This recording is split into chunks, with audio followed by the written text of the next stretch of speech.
Okay, Owen, so first question, could you please explain me what does the demonization of the working class mean and how has the middle class changed?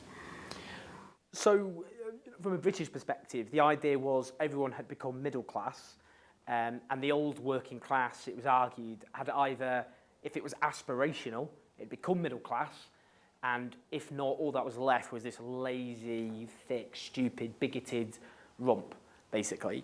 And part of that was the attack on working class institutions, trade unions, which gave collective strength, traditional industries, which were often very male-dominated, very dirty and not good for people's health, but had a sense of pride attached to them, often, working in mines, steelworks.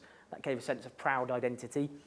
Whether it be the selling off of public housing in Britain, the idea everyone should become a homeowner, and that public housing therefore became ghettoised, only for those who were most in need, so that increased the divisions. And I suppose what you had is a shift from the idea that social problems, as we would, traditionally seen as social problems, poverty and unemployment, and if there are social problems, you believe they need collective solutions. That's why you have a welfare state. That's why the government introduces policies. Instead, they became individual failings, that you are personally, individually responsible, and if you fail, that's your fault. So all of that, I suppose, is what the causes of what the demonisation of working class people has been, and it's turned working class identity often into a very negative, pejorative. People who are, from lazy to bigoted, thick, that kind of thing. The change of the middle class, well, it depends what we mean by the middle class. I mean, partly, I'd argue, we shouldn't get too obsessed, if you like, with these labels, because I'd say if people think they're middle class or working class, they all want good, secure jobs for them and for their kids, pensions, public services. It's in their interest the rich pay tax. Actually, their interests are often the same. I think teachers and, I'd like to see teachers and supermarket workers allied together. Some would say teachers are middle class and supermarket workers are working class. So I just think middle class is often, it's an aspirational label. It's very difficult to sum up what being middle class is.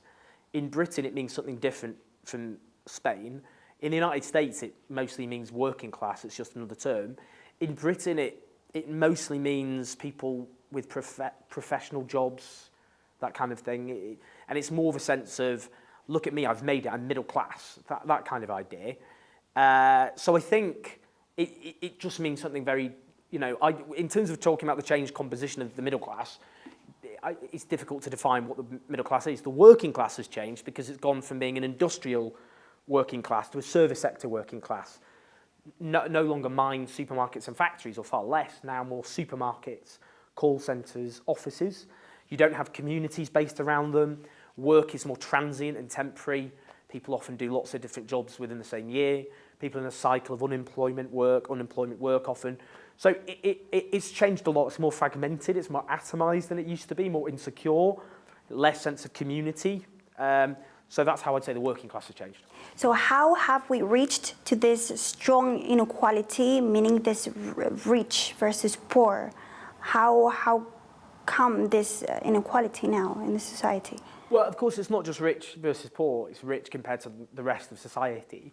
And there's lots of things that have changed. I think, firstly, for example, the weakening of trade unions across the Western world, and strong trade unions, what traditionally their role would be, of course, is to ensure workers have a good slice of the wealth they're creating. And they're a check on wealth being concentrated in the hands of very few people.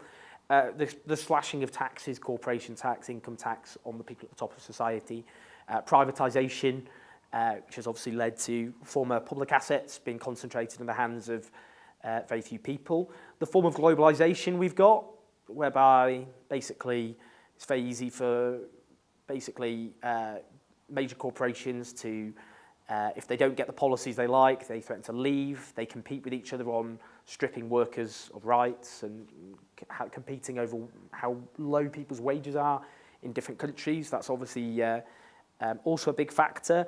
The destruction in places like Britain of traditional skilled industries without being replaced. So in Britain, it's often called an hourglass economy. You know, an hourglass? Yeah. So you have middle-class professional jobs, then you often have very low-paid, insecure jobs at the bottom, and the old kind of middle-class skilled, secure jobs are missing.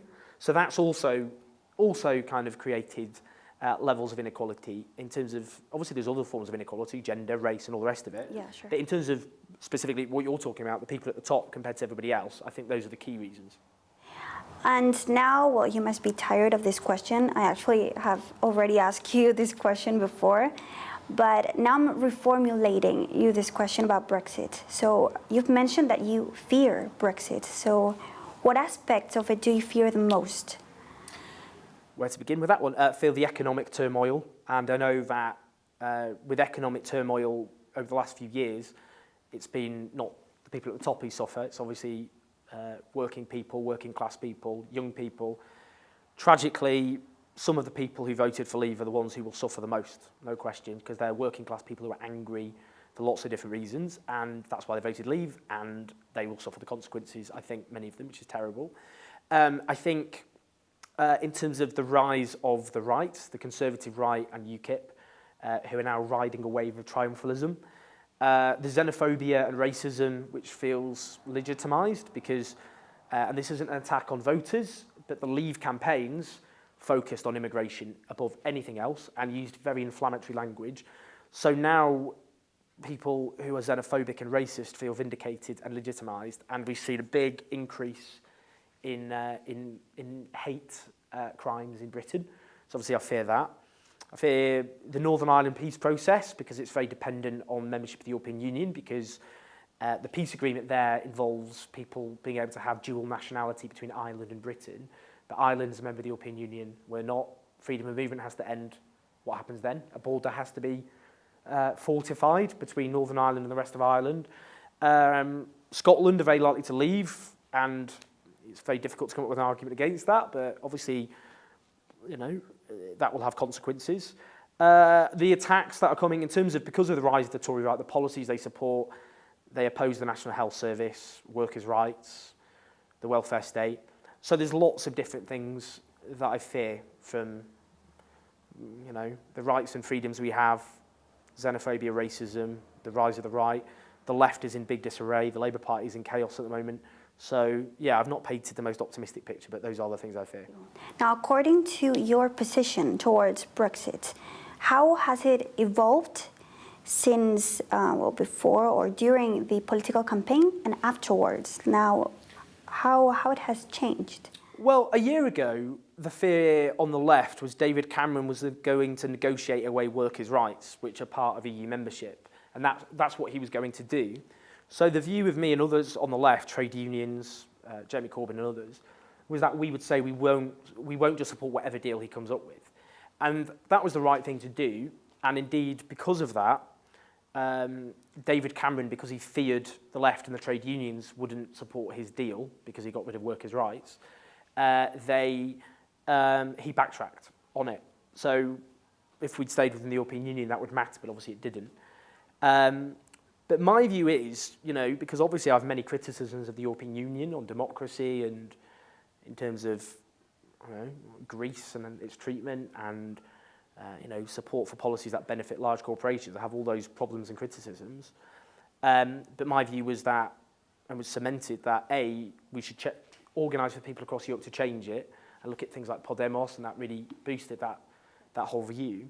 But also B, critically, whatever fears people had about the European Union, it was clear the Brexit side was going to be entirely based on stirring up people's fears over immigrants. And